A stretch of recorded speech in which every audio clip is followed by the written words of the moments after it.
We are back with Andrew Feldman and Kelsey Bolar. Thanks for coming back. We have a very interesting new New York Times poll analysis from the Upshot that basically warns, don't assume that President Trump's approval rating can't come higher. It already has. Points out importantly, and I talked about this earlier, it's basically riding around the exact same place that President Obama was right before he was about to run for re-election in 2012. Andrew, I mean, we hear from the Democrats all the time, he's historically unpopular. This might tell a different story. Look, I still think he's historically unpopular and a racist and a white supremacist, et cetera, but the reality is we cannot take anything for granted here. If we do, we will lose this election. Yeah. So I don't really care what the polls show about this. The polls showed Hillary Clinton winning. Like, we cannot take anything for granted. He is going to solidify his support among the racist and white supremacists and everyone else in this country. So the reality is that we better watch out and figure out how to turn our voters out. Well, and Kelsey, I think that's the real warning sign is you have, and Sagar talked about this earlier, you have Biden basically running the same playbook as Hillary Clinton. Let's make this a referendum on Trump. And it's a terrible idea because Trump is more popular now and also an incumbent president, which comes with its own strengths, than he was when Hillary Clinton was running against him. President Trump has faced some of the dirtiest attacks we have ever seen in the history of American politics, even before he stepped into the White House. And his approval ratings have remained pretty stable despite those attacks actually getting worse.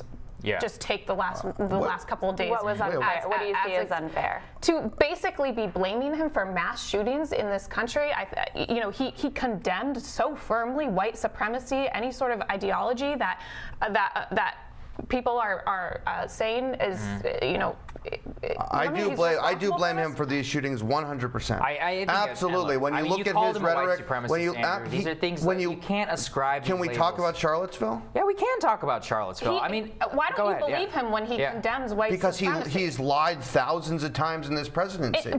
When has he ever come out in support of white supremacists? When there are good people on both sides. He has said multiple times that is not what he meant in that statement, and I think he should have been far more clear. Here's a few facts.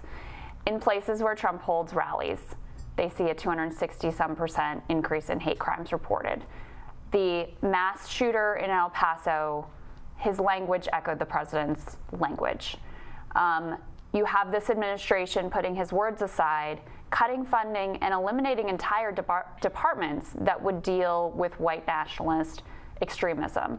So when you talk about the impact that he's had, whether you want to call him a white supremacist, whatever you want to label him as, those are the facts, and that's the reality of what this president has done in office. He said he wants to go after this shooter and his ideology. And look, should the administration do more to go after white nationalist terrorism? 100%. Right, but DHS, they cut funding from DHS. They killed the department. I understand. I criticized him for that on this show, but we also have to understand there was a long time where we tried to draw a very false equivalency, particularly in the mid-2000s, between Islamic terrorism and white nationalist terrorism. It is now an equal and present threat, but at the time it was used as a rhetorical cudgel by people who wanted to say not all Muslims are terrorists, which is true, but they wanted to draw funding away from these Islamic terrorist organizations and deny the very sight of our own eyes of what was happening in the Middle East. And that is a very not all white men are domestic terrorists, but Well, this is obviously the most serious terrorist threat, local or national, to the country, and the president has failed on that. Did any of you see the video that came out yesterday of New York City when the backfiring of motorcycles and everyone started running because they thought it was gunshots? This is not okay in America. Nobody thinks it's okay. But the reality is Trump is fanning the flame. People would have felt the same after a Paris attack. By name-calling, you were preventing Americans from having a I'm not the one name-calling when I'm going to see Vic. Call him a racist white supremacist. Hey. Let's put this debate to the side for a moment because I don't think we're going to agree. And let's talk about what is happening, which is related with the owner of Equinox, SoulCycle. Is hosting a big fundraiser for Trump in the Hamptons. And this is a guy, Stephen Ross, who has a nonprofit that's supposed to be dedicated to racial equality and social justice. And then at the same time, Andrew, he's hosting a fundraiser for Trump. It's complete hypocrisy. It's complete hypocrisy. The statement by the CEO of SoulCycle is hypocrisy. You cannot promote diversity and equality and then at the same time support this CEO or this owner standing by the president. Absolutely not. The reality is this undermines all the values of all the progressives that go and enjoy SoulCycle and Equinox. I say find another gym. I say find another Soul studio, a cycle studio, and Michelle Obama should do the same thing. I mean, this goes to a main thing. Which I want to ask about the tactics. I don't understand about. He also owns the Miami Dolphins. Nobody's calling for a boycott of Miami Dolphins. I mean, maybe I haven't seen it. Yes, they are. Does the Miami Dolphins have to issue a statement? I know one of their players did come out and talk about this, but Kelsey, I mean, it goes to a much broader point. We don't like a lot of the business owners and the content that we consume. I don't like Jeffrey Katzenberg, and I don't like a lot of these. I don't like their politics. I still go watch their movies. I still consume people's products. Why does our consumer behavior have to mimic our politics? This is a much deeper cultural question. It is a deeper question, and it's very dangerous when you think about these boycotts. You're not just hurting the wealthy CEOs and stakeholders in these companies. You're hurting people who actually work there. I know there are a lot of LGBT SoulCycle instructors in New York City, for example. To be clear, it is not your average Trump voter who is going and funding. And that's why this is even worse. Funny. That's what's so interesting and I think so stupid, just from a business, like put the morality of it aside, his customers are like 90% not down with Trump. I mean, these are young, wealthy women mostly, and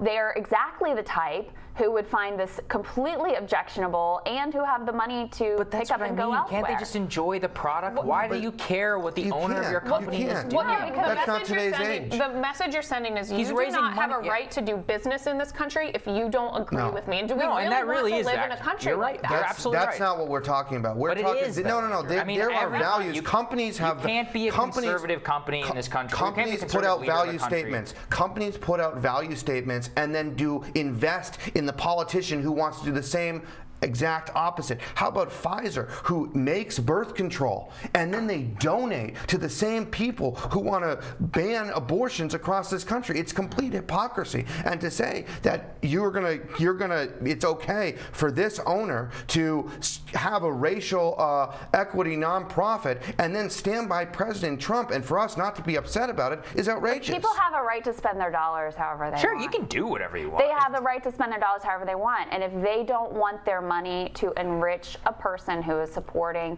someone who is pulling kids from their parents at the border and permanently orphaning them, not to mention inciting hate with his words, etc., that's their right. Yeah, it is their right. But Kelsey, I talked about this yesterday, which is there are a lot of pro-life people in this country who think that being pro-choice is just as morally objectionable as a lot of Democrats look at President Trump. If the entire evangelical community came together and said we're going to stop spending money at businesses that support pro-choice causes and back Planned Parenthood, you don't think the media would be all over them, calling them for targeted harassment? It's ridiculous. I mean, that is exactly how a lot of pro-life people in this country feel. Absolutely. I don't think this is the type of country Americans ultimately want to live in. They want to make political statements. Yes, they want their own money funding ideas that they believe in, but this is quite a stretch. SoulCycle celebrates the LGBT community. It has values that do align with a lot of people who go there, and to say you should not have an ability to do business in this country if you don't agree with me, it's going to get ugly. But hold on, we're also ignoring the fact that the overwhelming majority of corporate CEOs are Republicans.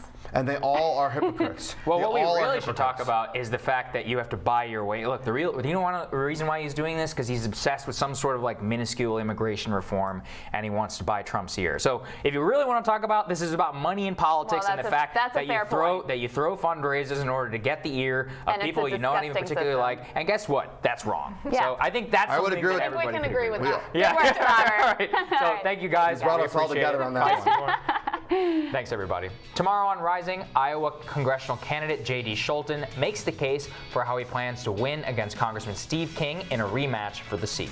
And And Revolution Enterprises produces the largest amount of medical marijuana in Illinois. The company's CEO describes their mission. Also, our colleague and Why You Should Care host Jamal Simmons scored an interview with presidential candidate Steve Bullock. You want to make sure to check that out. It's really interesting. That is up on the Hill's YouTube channel, which, by the way, you got to make sure and check out and subscribe to.